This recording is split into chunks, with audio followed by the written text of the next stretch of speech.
We are in times of crisis, and many people have decided that they want to become an entrepreneur. How about some tips to help you get along?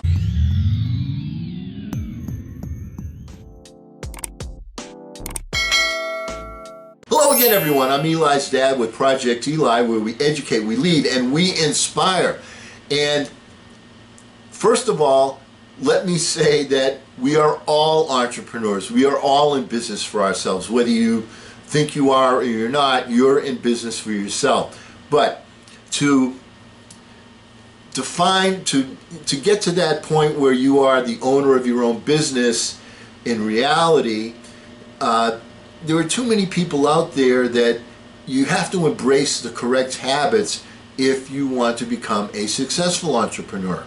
There are many people out there that I like to refer to as either wantrepreneurs that want to but don't take the actions necessary. They think that having a salary mentality is something that's going to enable them, well, I only work 9 to 5 and then that's it, I'm an entrepreneur, I have all this free time. I got some bad news for you. That's not the way entrepreneurs think, because that type of a mindset makes you an entrepreneur. All right, where you're taking a bunch of crap and it's not going to work for you. So let's go over some things that are going to help you as an entrepreneur. The first one is you must be patiently impatient. What the heck does that mean? What that means is you have to have a vision, a goal, an ambition, an outcome that you are seeking, and you are putting 100% focus into that.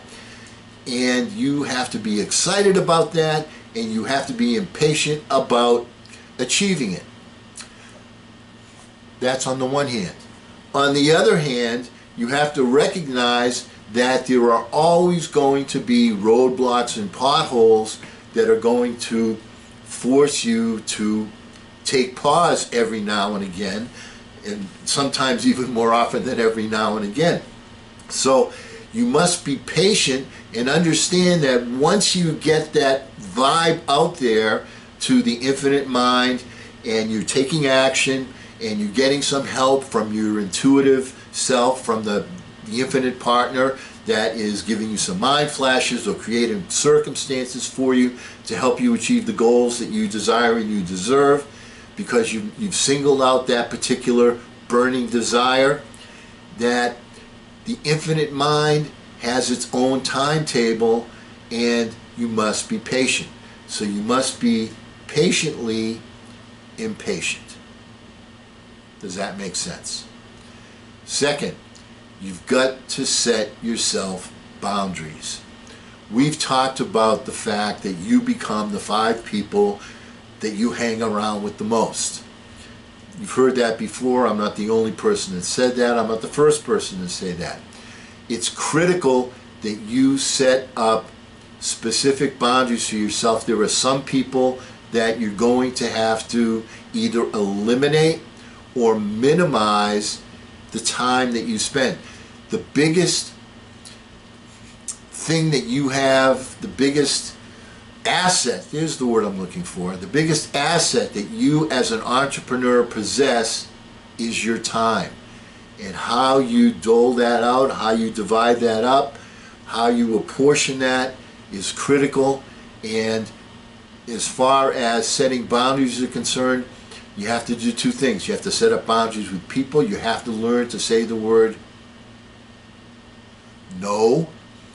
And you also have to learn to have some actual boundaries where you say, this is my workspace, stay out. When I was working from home several years ago, and we had a room that was built on, that was cold. I used to have like a personal heater in there. I had my computer in there.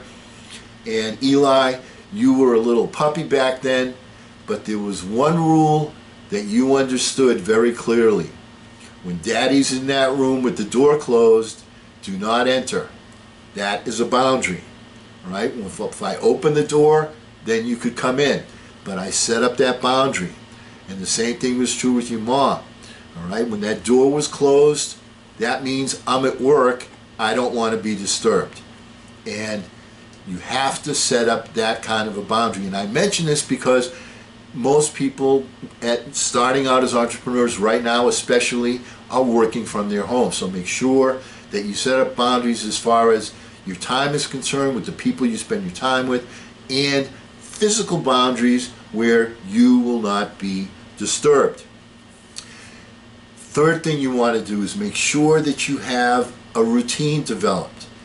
Set aside a certain time. I'm going to do this right now, and you do that on a daily basis. If you don't have to think about what you're going to do next, it makes it a lot easier. Once a decision is made, it's so much easier to accomplish that goal than if you're pondering, what am I going to do now? What am I going to do now? So as an example, first thing, quiet thinking time. During that quiet thinking time, plan my day. So I know what it is I want to accomplish. Go into your office, check your messages if that's what you want to do at that time, but only do it at that time. Don't be checking your messages all day long. If people want to get a hold of you, they'll pick up the phone and they'll call. If it's an emergency, they'll pick up the phone and call. Otherwise, recognize that you are the one that's in control. Don't be controlled by outside influences. Have a routine that you're going to follow. Set aside certain times. This is my work time, which leads me to the next thing. Make sure that you take some breaks. It's important that you have tunnel vision. It's important that you focus. Keep in mind that you can only focus effectively for, depending upon how long you've been doing, and it's a muscle that you build. You start off, in the beginning you can focus for this amount of time, and then it gets here and here and here. It's like running a marathon. The closer you get to it, the more training you give yourself, the longer distance you can run. Same thing is true with your work habits.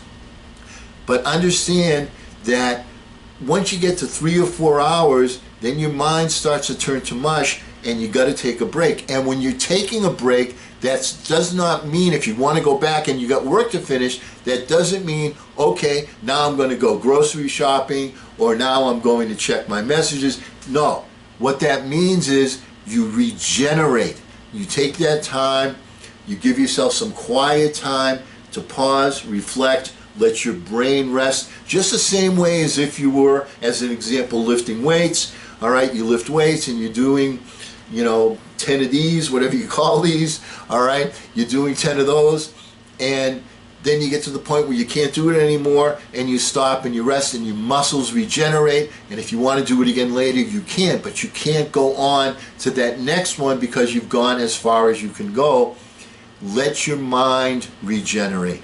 You will find that when you plan your day that way, you will be much more productive. So when you're taking a break, that doesn't mean you do a new activity, because that gets you off course. All right, that's like driving in the highway, and then you got to stop and get gas, and you go to the bathroom, and you pick up a soda or a snack or something like that, and it always takes longer than the 2 minutes that you were setting, because you got to get back onto the right mindset. Okay, where are we going now? When is the next time we turn?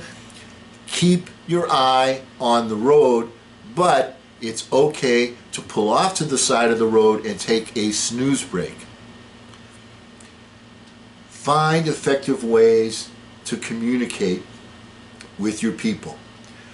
One of the rules that you've got to remember and embrace is, when you're giving, you want to constantly give feedback. Feedback is the key, especially when people are working from home with you. All right, if they're not in your home, if they're in their own home and they're working from home, you have to communicate with them on a regular basis, and you have to give them feedback, because it's easy for people to become distracted. And if you're constantly giving feedback, then they know that their work is appreciated. And very important, once again, make sure that the quality of your feedback is positive in a ratio of at least 5 or 6 to 1.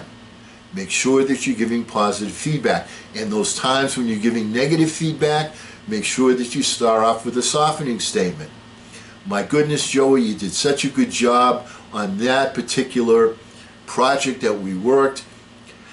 I'm so used to your work being super excellent. This particular work that we see right now is good, but I think we may be able to improve it like this. Would you be interested in hearing my ideas on that? Great. Here's what I think we should do. I'm interested in your feedback. Give me the wine because what you think we ought to be doing here.